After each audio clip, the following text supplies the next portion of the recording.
আজকে আবারও একটা ভর্তা নিয়ে এসেছি। আর এই ভর্তাটা অনেকেই হয়তো খেয়েছেন, আবার অনেকেই হয়তো খান না। আসলে এই ভর্তাটা মাত্র ৳১০ একটা কচু দিয়ে আমি বানিয়েছি। যেটা আমি বাচ্চার স্কুল থেকে আসার সময় দেখলাম বিক্রি করছে। আমি জিজ্ঞেস করলাম এটা কত করে কেজি?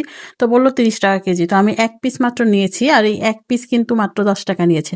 আর দেখতে পাচ্ছেন ভর্তাটা কতটা লোভনীয় হয়েছে। খেতেও কিন্তু অনেক বেশি মজার ছিল। এই দেখুন এই কচুটা আজকে আমি ভর্তা করব। ১ম এ এটা খুব সুন্দর করে কেটে ধুয়ে নিয়েছি। একটু বড়, বড় করেই কেটেছি। কারণ এটা তো আমি সেদ্ধ করে নেব। একটু বেশি পানি দিয়ে সিদ্ধ করে নিচ্ছি যাতে খুব ভালোভাবে সেদ্ধ হয়ে যায়। অনেক সময় অনেক কচু এটা সেদ্ধ হইতে একটু সময় লাগে, অনেকটা আবার খুব তাড়াতাড়ি হয়ে যায়। তো যেহেতু আমি জানি না এটা কোন কচুটা, এজন্য আমি একটু বেশি পরিমাণে পানি নিয়েছি আর অল্প একটু সামান্য হলুদ দিয়েছি। তবে হলুদটা না দিলেও কোনো সমস্যা নাই। কারণ অনেকে হয়তো সাদা ভর্তাই খায়। আমি একটু হলুদ দিয়েছি জাস্ট কালারটা একটু সুন্দর হওয়ার জন্য। তারপর যখন পুরো পানিটা শেষ হয়ে যাবে, একদম দেখতে পাচ্ছেন আমি কিভাবে পানিটা শেষ করে একদম নিচে থেকে যেন কোনো রকম পানি না থাকে, তার জন্য যতটুকু পেরেছি ভাজা করে নিয়েছি। আর বাসায় খাওয়ার জন্য আমি এই মাছগুলো ফ্রাই করেছিলাম। এখান থেকে ২ পিস মাছ আমি উঠিয়ে রেখেছি ভর্তাটাতে দিব এই কারণে।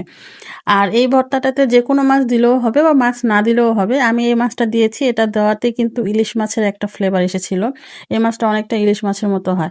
তারপর মরিচ ভেজে নিয়ে আমি ভর্তাটা এখন পাটায় বেটে নিব। আর পাটায় যদি আপনি বাটতে না চান সেক্ষেত্রে শুধু কচু যেটা, সেটা খুব সুন্দর করে ব্লেন্ড করে তারপরে কিন্তু বাকিগুলো আপনি হাত দিয়েও করতে পারবেন। তবে পাটায় বাটলে এই যে মাছের যে কাঁটাগুলো, এগুলো খুব সুন্দরভাবে একদম হয়ে যায়। আর হচ্ছে কাঁটাগুলো কিন্তু মিহি হয়ে যায়। ব্লেন্ডারে দিলে একদম দেখা যায় যে একটু পানি দিতে হয় বা অনেকের হয়তো বাসায় ব্লেন্ডার নাই। তার কারণে পাটাতে বাটলে আমার কাছে ভালো লাগে। তারপরে এখানে পেঁয়াজ, রসুন রসুন দেই নাই। আমি এই ভর্তাতে কিন্তু আমি রসুন দেইনি। আপনারা খেয়াল করবেন। আমি যেহেতু ইলিশ মাছ দিয়েছি, ইলিশ মাছ না দিলে হয়তো ইলিশ বলতে ওই জাটকা আরকি। ইলিশ মাছ না, জাটকা মাছটা দিয়েছি। মাছ যদি আমি না দিতাম, আমি যদি এমনি ভর্তাটা বানাতাম, সেক্ষেত্রে আমি হয়তো একটু বেশি পরিমাণে রসুন দিতাম। রসুনটা দিলে কিন্তু ভর্তার স্বাদ আরেক রকম হয়। তারপরে আমি খুব সুন্দর করে বাকি পেঁয়াজ একটু হালকা বেটে নিয়েছি। তারপরে ধনেপাতা একটু হালকা বেটে নিয়েছি। তারপরে যে কচুগুলো, এগুলো খুব সুন্দর করে বেটে নিয়েছি। তারপরে এখন এই সবগুলো উপকরণ খুব সুন্দর করে সামান্য সরিষার তেল আর স্বাদ মতো লবণ দিয়ে মাখিয়ে নিব। জাস্ট আমার এই ভর্তাটা কিন্তু হয়ে গেল। আর এই ভর্তাটা কিন্তু খেতে খুবই ভালো লেগেছে।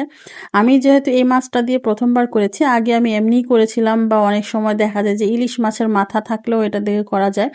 আমি বাসায় যে মাছটা আজকে খাওয়ার জন্য ফ্রাই করেছি, সেই মাছটাই দিয়েছি, এতে কোনো সমস্যা হয়নি।